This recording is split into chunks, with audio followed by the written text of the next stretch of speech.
Gold trusted gold buyers. మీరు తాకట్టు పెట్టిన బంగారాన్ని విడిపించి ఈ రోజు ఉన్న మార్కెట్ ధరకు కొనబడును.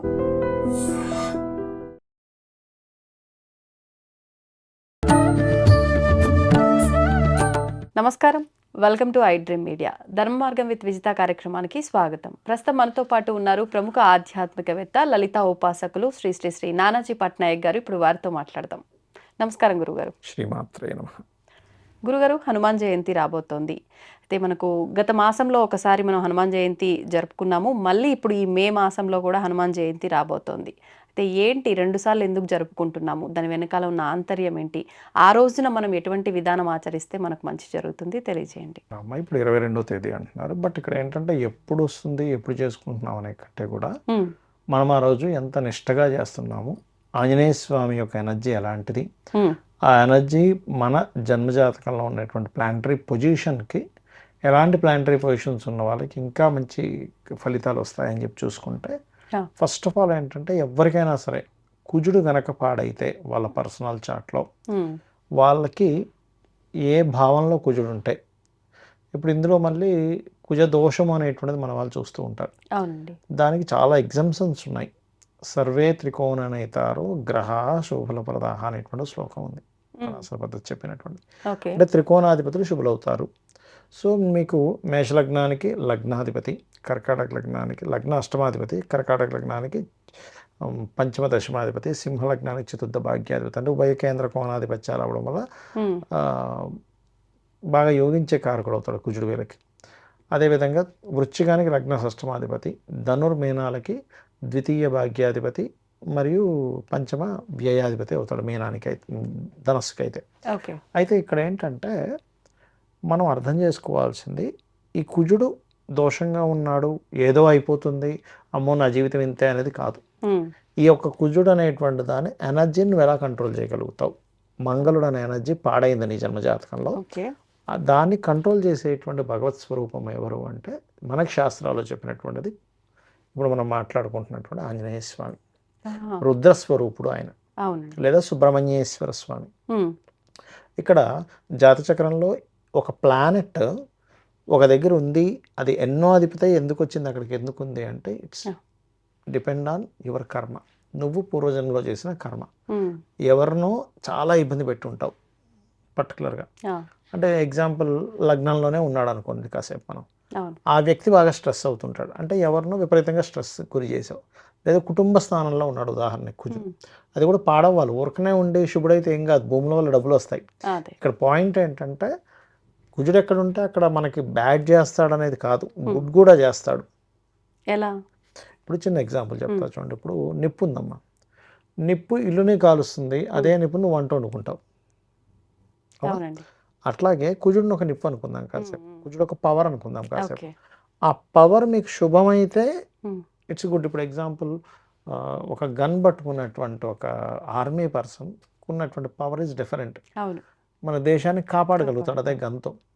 అదే పిచ్చివాడి చేతిలో గన్ను ఉంటే పరిస్థితి ఏంటి? ఒకటే గన్ను పిచ్చివాడి చేతిలో ఉంది, ఆర్మీ వాడి చేతిలో ఉంది, లేదా టెర్రరిస్ట్ చేతిలో ఉంది, పరిస్థితి ఏంటి? అట్లాగే మన లగ్నానికి కుజుడు శుభుడై 2వ స్థానంలో ఉంటే భూముల వల్ల కొన్ని కోట్లు సంపాదిస్తాడు. పాప అయితే భూములు కొనడం వల్ల ఇబ్బంది, లేదా కుటుంబ సభ్యులతో ఇబ్బంది. అంటే ఇబ్బంది అంటే ఆ కుజుడేదో మనల్ని ఇబ్బంది పెడుతున్నాడు అని కాదు. అక్కడ నువ్వు పాస్ట్ లైఫ్లో కుటుంబ సభ్యులను నువ్వు ఇబ్బంది పెట్టావు, అందుకని ఈ జన్మలో నువ్వు కుటుంబ సభ్యుల ద్వారా నువ్వు ఇబ్బంది పడాలి. అదే కర్మ సిద్ధాంతం. సో ఇక్కడ ఏం చేయాలి మనం, ఓకే నేను పాస్ట్ లైఫ్లో ఏదో చేశాను, నేను ఇప్పుడైనా సరే నేను మార్చుకోవాలి నా తత్వాన్ని, రియలైజ్ అవ్వాలి. కొంతమంది అంటుంటారు, అబ్బా నా ఫ్యామిలీతో చాలా ఇరిటేషన్ ఉందండి, ఇంటికి వెళ్ళలేకపోతున్నా అండి అంటూ ఉంటాడు. బికాస్ ఆఫ్ వాడికి 4th హౌస్ పాడవుతుంది, 2nd హౌస్ పాడవుతుంది. ఇంకొంతమందికి 3rd హౌస్లో పాడైపోయి ఉంటాడు. అప్పుడు ఏంటంటే సిబ్లింగ్స్తో గొడవలు, అన్నదమ్ములతో గొడవలు, లిటిగేషన్స్. కొంతమందికి పంచమంలో ఉంటాడు, అప్పుడు సంతానం ద్వారా ఇబ్బంది. కొంతమంది కారులో ఉంటే అసలు ఎప్పుడైనా గుర్తుపెట్టుకోండి, 6వ స్థానంలో మార్స్ ఉన్నాడు అంటే ఆ వ్యక్తికి మన శత్రువు అవ్వకూడదు, శత్రువు నాశనం అవుతాడు. 6వ స్థానంలో మార్స్ ఉంటే శత్రువు అనేది అసలు అవ్వకూడదు వాళ్ళకి పోయి. అయ్యామంటే దానంత దురదృష్టం ఇంకోటి ఉండదు. వీలైనంత మటుకు హాయ్ బాయ్ ఫ్రెండ్లీగా ఉంటే ఉన్నాం, శత్రువు అయ్యామంటే అయిపోయింది. అంటే మనం అలా జాగ్రత్తగా ఉన్నంత మాత్రాన గొడవలు అవ్వకుండా ఉంటాయా? ఆల్రెడీ పాడైపోయి ఉంది కాబట్టి గొడవలకు దారి తీస్తుంది కదా. ఒకటి 6 కుజుడు ఏంటంటే శత్రువుపై జయాన్ని ఇస్తాడు. ఇప్పుడు అవతల వ్యక్తి శత్రువుపై జయాన్ని ఉండేటువంటి కారకత్వం కలిగి ఉన్నాడు. ఉమ్, మనం శత్రువు అవడం వల్ల మనం ఓడిపోతాంగా, అనవసరంగా ఇబ్బంది పడతాంగా. అందుకని ఓకే. ఇప్పుడు చాలామంది కుజదోషము మీకు వివాహం అందుకే అవ్వట్లేదు అంటారు. 7th మార్స్ అయితేనే మనం తీసుకోవాలి దాన్ని. అది కూడా 7th మార్సే, శుభుడైతే ఏం కాదు. ఓకే. శుభుడైతే ఏమవుతుందంటే వీళ్ళకి వివాహం అయిన తర్వాత నుంచి ల్యాండ్స్ వల్ల బాగా కలిసి వస్తాయి. అంతేగాని చాలామంది ఏంటంటే ఇవాళ రేపు పిచ్చి పిచ్చి ఆశ్లేష నక్షత్రం చేసుకోకూడదు, మూలా నక్షత్రం మంచిది కాదు, అమ్మో ఆడు సప్తమంలో కూర్చున్నాడు. సప్తమంలో కూర్చున్నాడంటే ఇప్పుడు కొంతమందికి భార్య ద్వారా భూములు కలిసి వస్తాయి. శుభుడై సప్తమంలో కూర్చున్నాడు, ఖచ్చితంగా భార్య ద్వారా కలిసి వస్తాయి. అది మనం అర్థం చేసుకోగలగాలి. అట్లా 8th హౌస్ కూర్చున్నాడు, యాన్స్టర్స్ ప్రాపర్టీస్ కలిసి వస్తాయి శుభుడైతే. అయితే ఇక్కడ ఏంటంటే అట్లా ఒక్కొక్క భావాన్ని బట్టి మనం క్యాలిక్యులేషన్ చేసుకోవాలి, కానీ ఏదో అట్లా చేయకూడదు. ఇక్కడ మనం హనుమంతుడి గురించి మాట్లాడితే ఎందుకు ఈ టాపిక్ వచ్చిందంటే, ఎవరైతే కుజుడు ద్వారా నాకు కుజుడు బాగాలేడు, అమ్మో చాలా ప్రాబ్లమాటిక్గా ఉంది అని, కుజుడు అండ్ శని ఈ 2 గ్రహాల ద్వారా నాకు చాలా ఇబ్బంది అయింది. ఇంకోటి ఏంటి, ఈ 2 గ్రహాలు కలిసి ఎవరికైనా ఉన్నాయి, అది ఇంకా డిఫరెంట్ కాంబినేషన్. అది అంటే వాళ్ళల్లో మీరు గమనించండి, ఎవరి జన్మజాత చక్రంలో అయినా మార్స్ అండ్ సాటర్న్ కలిసి ఉన్నారంటే ఒక శక్తి క్రియేట్ అయింది అక్కడ. ఆ శక్తి ఎలాంటిదంటే వాళ్ళ మొండితనంగా ఉండే శక్తి, పట్టుదలగా ఉండే శక్తి, ఇది ఎట్లాగైనా చేస్తాననే శక్తిని ఇస్తుంది. అది కర్మకి శక్తి యాడ్ అయింది, శక్తి కర్మ యాడింగ్, శక్తి అండ్ కర్మ కనెక్ట్ అయ్యాయి. అలాంటి వాళ్ళకి ఒక్కొక్కసారి వాళ్ళకి ధనయోగాలు పట్టాయి అనుకోండి, ఈ మనకి చూడండి గనులు, లేకపోతే మనకి చూడండి క్వారీస్ అవి నడుపుతూ ఉంటారు, మైనింగ్, ఇవన్నిట్లో కలిసి వస్తుంది ధనయోగం. దానికి పడితే దానికి ధనయోగం పట్టకపోతే దానంత డ్రాస్టిక్ యోగం మరొకటి కూడా లేదు. దానికి 8th హౌస్ వచ్చింది అనుకోండి, యాక్సిడెంట్స్ అవ్వడం, చాలా ఇబ్బందులు పడడం ఇస్తూ ఉంటుంది. సో ఇక్కడ ఏంటంటే ఒక ప్లానెట్ కాంబినేషన్ ఉన్నప్పుడు మనం భయపడడం కాకుండా పర్టికులర్గా సాటర్న్ అండ్ మార్స్, మీకు ఎవరి జన్మజాతకంలో అయినా ఎక్కువ స్ట్రెస్ అవుతున్నారంటే సాటర్న్ మార్స్ వల్ల వస్తుంది. ఎందుకంటే పూర్వజన్మ కర్మను అవి ఇస్తాయి.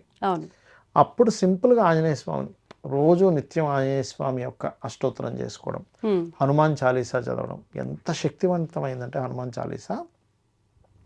దీని యొక్క ఆవిర్భావం కూడా మీరు తెలుసుకుంటే ఆశ్చర్యపోతారు. ఒకరోజు తులసీదాస్ గారు ఒక నదీ ప్రవాహం దగ్గర కూర్చొని ఆయన జపం చేసుకుంటున్నారు. ఆయన మహారామభక్తుడు. ఆయన ఒక స్త్రీమూర్తి వచ్చి అతని కాళ్ళ మీద పడింది. పడగానే ఆయన నీళ్లు తీసుకొని దీర్ఘ సుమంగళీ భవ అని ఆశీర్వదించాడు. ఆవిడ ఏంటంటే, స్వామి ఏం ఆశీర్వదిస్తున్నారు, వెనకాతల వస్తున్న శవం పట్టుకొని వస్తుంది మా భర్తదే, సో మీరేమో ఇట్లా అన్నారంటే, ఆ రాముడు నా నోట తప్పు పలికించడమ్మా పద అని చెప్పి వెళ్తాడు. ఆయన వెళ్ళి నీళ్లు తీసుకొని రామ మంత్రం చదివి జల్లంగానే లేస్తాడు ఆ వ్యక్తి, చనిపోయిన అతను. అప్పుడు మహమ్మదీయుల యొక్క సామ్రాజ్యం, వాళ్ళ రూలింగ్ నడుస్తుంది ఇక్కడ. ఆ నోట ఈ నోట మొత్తం మీద మహమ్మదీయులు అప్పుడు ఉన్నటువంటి సుల్తాన్ దగ్గరికి వెళ్తుంది, పిలిపిస్తాడు. నువ్వేంటో మ్యాజికల్ చేస్తున్నావంట, చనిపోయిన వాళ్ళని బతికిస్తున్నావు అంటే ఏమిటంటే, అయ్యా నాకేమీ తెలియదు, నేను రాముడు అనుగ్రహించాడు అక్కడ, నాకు ఏమీ మ్యాజికల్ రావు, ఏమీ రావు అంటే, లేదు ఇప్పుడు నేను నిన్ను కట్టేసి కొడతాం, నువ్వు ఎలాంటి మ్యాజికల్ చేస్తావో చెయ్యి, ఎవరు చిన్న రక్షిస్తారో చూద్దాం అన్నప్పుడు ఆ క్షణంలో ఆ తులసీదాసు హనుమాన్ చాలీసాని పఠిస్తాడు. ఎక్కడి నుంచి వస్తాయో తెలియదు అసలు. ఆ చుట్టుపక్కల కోతులే ఉండనటువంటి ప్రదేశం నుంచి కొన్ని వేల కోతులు వచ్చి హంగామా చేసేసరికి దండం పెట్టి వదిలేస్తాడు తులసీదాస్. అంటే హనుమాన్ చాలీసాలో ఎంత ఎనర్జీ ఉందనేది మనం అర్థం చేసుకోగలగాలి.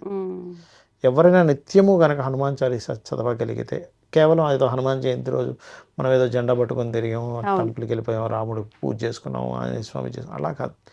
నిత్యము హనుమత్ ఆరాధన చేసే వాళ్ళకి పాయింట్ నెంబర్ 1, మీకు ఎటువంటి బ్లాక్ మ్యాజిక్స్ జరగవు. ఓకే ఆయన ఇది కనుక మీకు ఉంది అంటే 2 విషయాలు జరగవు. ఒకటి రామాయణం చదవడం, రామమంత్రం అండ్ ఆంజనేయ స్వామి చేస్తూ ఉంటే నెగటివ్ ఎనర్జీ మీ గడప తొక్కి లోపలికి రాదు, గుర్తుపెట్టుకోండి. రెండవది, మీకు కష్టతరమైనటువంటి మహాదశలు అంతర్దశలు ఏమొచ్చినా సరే దాన్ని మీరు తట్టుకునే శక్తి మీకు వస్తుంది, హ్యాండిల్ చేసే శక్తి వస్తుంది. ఓకే, ధన్యవాదాలండి. శ్రీమాత్రే నమః. తవ్వండి, తవ్వుతూనే శివలింగం సరే దాన్ని అట్లా కప్పేసేయండి, చూపించదండి. కృష్ణ ఇస్ దేర్, మూర్తి పూజ కాదు, సాక్షాత్ బ్రజేంద్ర నందన భగవాన్ ఉన్నారు మూర్తిలో. ఏమీ ఆశించకుండా ఆరాధించే వాళ్ళు కూడా ఉన్నారా ప్రభుజీ? నిజమైన భక్తి అంటే మనకు తెలియదు కాబట్టి